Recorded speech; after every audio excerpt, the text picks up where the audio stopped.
We're continuing with our rod making project here in the museum at the Lovells Township Historical Society and the Trout Fishing Museum. I'm Richard Perry again, continuing to continue.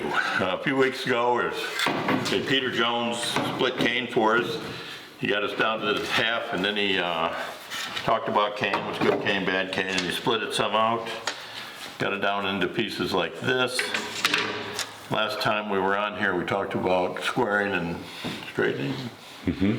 So we got down to pieces like this. If you see, this is a square piece, more or less. And it could be straighter, but for demo purposes, this is a straight piece. So today we're going to talk about rough planing. Rough planing is the next step in order to get to the final forms, the metal forms, to do the actual taper that's going to make the rod. So what we're looking for is a piece of cane, 2 length, that has been squared up nicely, or as nicely as possible. And then we're going to put a uniform 60-degree shape on this, the entire piece of the length of the section. We'll do that for, if you're making a 2-piece rod and it's a hex, it'd be 18 pieces. There's a lot of ways to do squaring, a lot of ways to do rough tapering. These are forms, wooden forms. These come in a lot of different shapes and sizes, and from different people. If you can find a router bit, you can make your own. These I got here come from Jeff Wagner. I've always got them from Jeff. I like them. They work good, and they're fairly reasonably priced. Jeff always sends along a sheet, an instruction sheet that tells about the rod or the tool, how to use it, how to not use it safely and not cut fingers off and stuff. So Jeff's a good place to get stuff. He has the whole, everything you need to make rods, so you get on his website and look around, and if you got money and time, you can equip yourself there, or there's other places, but Jeff's one of them.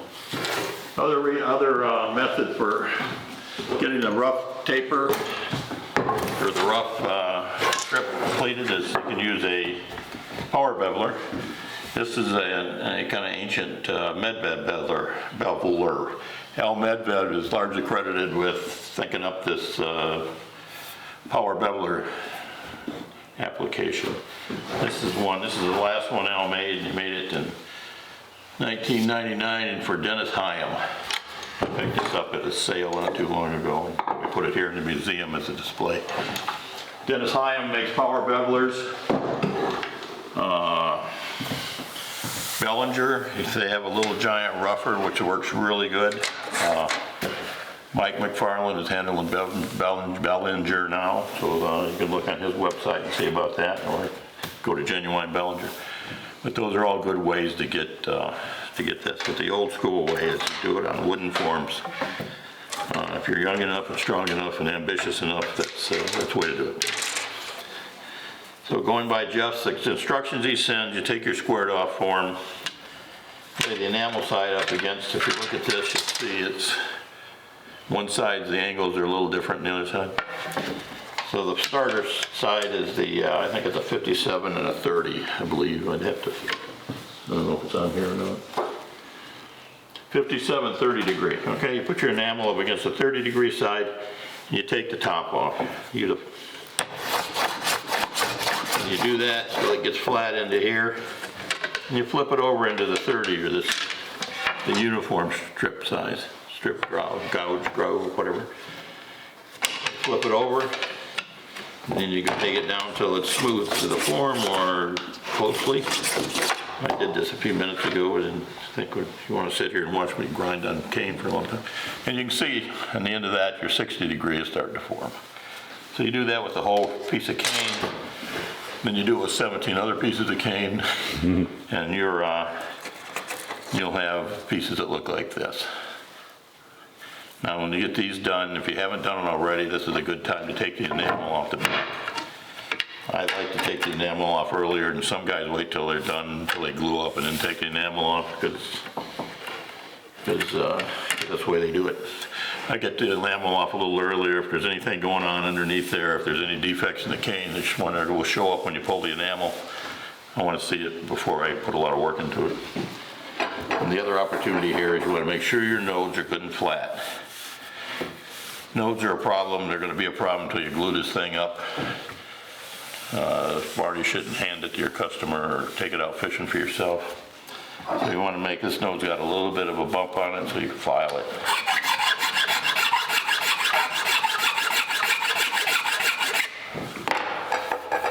Actually, this is something that's a good thing to do. If you're using a power beveler, you want to really clean these nodes up before you go into the machine. Just a second, I'll show you why. I don't know if we haven't talked about tear out, but it's a thing that can happen. If there's a lump there, when you put it into the form, the plane will go down or go up. It'll dig in, it'll tear out. That's what they call when you get a chip out of your bamboo. If you're creative, you can fix that with super glue, ordinarily. If you're not, then you got a problem. Okay, but you can clean the enamel. You can clean it with a file. You can clean it with sandpaper. You can clean it with a paint scraper. You can clean it. I use a scraper plane, a Lie-Nielsen scraper plane, because it's the most expensive alternative I could find. So take it down. Nodes need to be fairly flat in order for this thing to work well. Now, when you get this back nice and flat, so you got a well-formed piece of cane. It's 60 to 30 degrees all the way around, or 60, whatever the bamboo is. It needs to fit in the forms. And then next time we get together, we'll talk about heat treating. I guess we'll talk about that now. Get that done. See how it'll fit into the form nicely. And it's flat, so when you go to plane, it's going to go. You're going to take an enamel off there. There's no defects. It's going to just pick it off and get down to the size you want for the rod you're building. What are we going to talk about? I don't know. Heat treating. Okay. Heat treating. When you get these things roughed in, you bind them together. Now you can bind them together individually. Just put them in a circle, or put them in this rod shape. Get them like that. Bind them up with a cotton string and binding cord. If you have a binder, you'll know what I'm talking about. If you don't, in a couple of weeks, we're going to show you a video on binding, and you'll know everything about it. But we bind these up, and you put it in an oven. My oven is 2 pieces of round heater vent, conduit, raceway, a 6-inch inside an 8-inch. Duct, perfect name, duct, that's what it is, because I put duct tape on it. But, so you put it, you got a 6-inch side inside a 8-inch wrapped in insulation. You know, that's foil insulation that you put on water heaters and what. So you should put it in there, and then and then they got a rack in there with some aluminum angle iron with some wrap screen on it to hold the rod pieces, the bound rod, to heat it. My heating thing is 325 at 8 minutes. Do 4, flip it, do 4 more. And there are just about as many recipes for heat treating as there are rod makers. What's the purpose of heat treating? Heat treating, good question. Heat treating, you want your rod to be good and straight, but it actually does some magic at the molecular level and plasticizes the bamboo. So it makes it stronger, makes it less likely to take a set. When if you've ever seen an old bamboo rod that wiggles, you put some heat on it and straighten it up, and then you take it back out, and 2 weeks later it's got the wiggle back. It probably wasn't heat treated properly. Heat treating will prevent that. How high is too much heat? How hot? If it burns, you put too much heat on it. Obviously, you can burn them, and you will burn them. They get crispy, they'll break. So that's why I use 325 at 8 minutes. Is pretty nominal. I know guys that use less heat for a lot longer, or as much heat for a lot longer. But I can tell you what I do, and that's about the best advice I can give you on that. What are we talking about? Heat treating. Okay, so and the other way, there's a Harry Boyd come up with the idea of, he made a 8-sided or a 6-sided heat treating form. It's aluminum, extruded aluminum. I think it's like 50 inches. So you can actually lay these into the form and then wrap them onto the form. at that time, and then you feed them on there, and that gives you some advantage. You know, it gets heat all the way through it by the aluminum heats up, Yeah, I hear you. and that helps. If you can do that, get those. McFarland has those. He got them from Harry Boys. So Mike's selling those now as well. An hour or so for a few minutes. That's heat treating. I mean, there's text out on this all over the place. I'm not here. We're not really trying to give you everything you need to know to build a rod, but you know, some overview here and some information we can provide through the museum that might get you interested. If you are interested, and you should probably take a workshop from somebody. There's a lot of guys that do that. There's probably 500 texts out there on how to build a rod, starting with, you know, Doc Holden from the 1920s, and Everett Garrison, and Hoagie Carmichael, and Claude Kreider, and Maurer, and you know, on and on. So I think that's probably as much as we're going to do today. When we get back next week, we'll talk, or when we get back, we'll talk about how to set the forms, the final forms, and do some planing so they get to the taper dimension, the final dimension of the rod. Okay, thank you.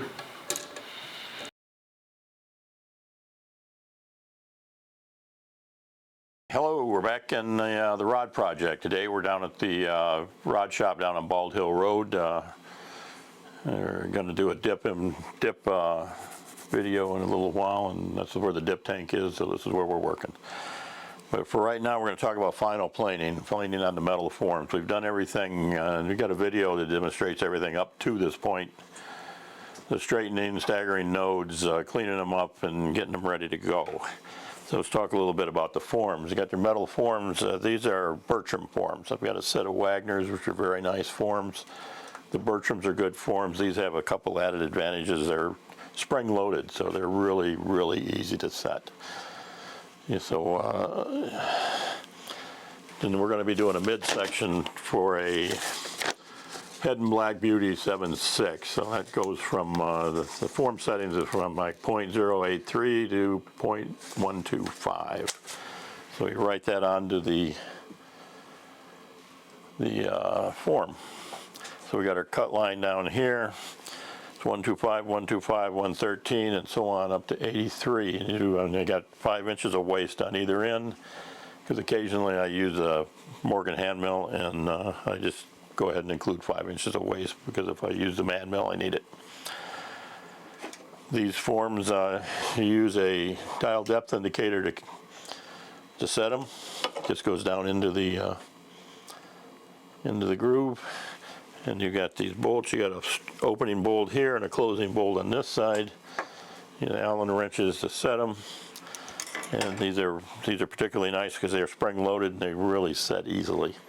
So you can do it quickly, and you can go through and get the thing ready to plane pretty nicely. So these are this is a Bellinger dial depth gauge, which is nice because it reads. You don't have to figure out, you know, some of them they got a backwards component to them. You got to figure out which is which, and if you haven't used them for a while, it takes you a while to figure it out. But this one, just you're ready to go. So we got a strip here that I cleaned up yesterday. I got cleaned it, roughed it out, and got it ready to go in the with Bertram's beveler, Dennis's beveler. So this is pretty much ready to go into the final forms and be plane to dimension. Let's talk about planes a minute. A lot of the old Stanley, flat bottom, 9.5, kind of the benchmark. I like these. The Stanley. I don't know if you can see that. The SW on there for Sweetheart. These cap locks are really, if you got to get an old plane, these are nice. But mostly these days I use the Lee Nielsen with the Rod Maker's groove. I don't know if you can see that groove in there. It's recessed, and yeah, I don't think they make these anymore, but if you know a machinist, you can have one of these relieved, and then I use a scraper plane, and not everybody does. They're a little expensive. So you get to playing this thing. It's been heat treated, it's been roughed, it's been oven ready to go in the thing. So you want to get it in there. First thing I do, I get in here and I feel the backside to see if the nodes are all the way down flat, because you got to have the nodes flat. This one's pretty good. This one's got a little rise to it. So we'll take your file and just clean it down.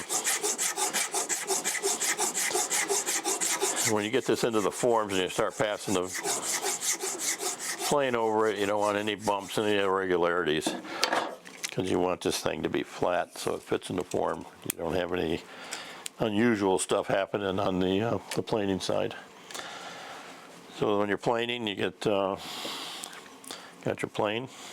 These things need to be sharp. You got the Tormek machine over here for sharpening. And do it.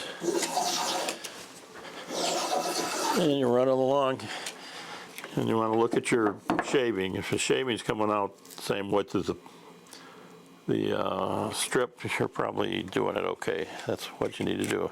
Now I do one pass planing, and I wear a glove, at least on the holding hand. So I flip when I plane, flip, plane, flip, plane, flip on it. Get your hand behind your plane, because if you get anything binds up, you don't want to be holding this up here and have that bind, and then especially on a tip second, it'll give you a good snap off and ruin your day because you got to start over. And if everything's right and the cane is planing well, this is kind of a zen thing. You can get into this and just have a little fun with it and just relax and let your mind go someplace else. So basically you keep doing this until you can't do it anymore. It's down in the plane, down in the form, and that's your strip. I don't know what I left out, but it seems like there should be more to it than this. But this is how it works. This is how you do it. Set it on your cut line, keep your hand on the plane, and just keep planing until there's nothing left to plane.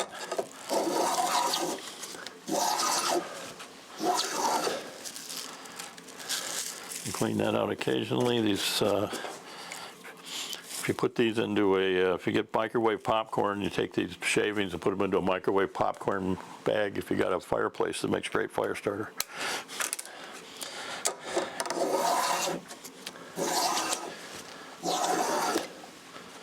And that's pretty much what it does.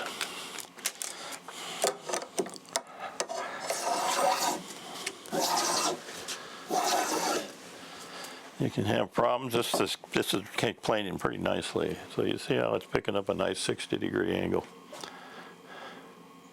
All right, we're down in there. This is just about finished. In fact, I think we'll probably call this done.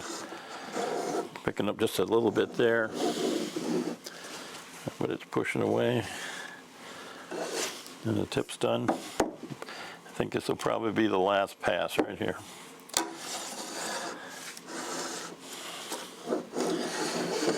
Yep. Okay.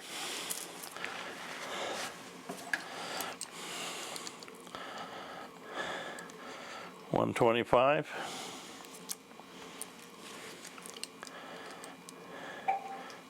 $83. Just that simple. Nothing to it.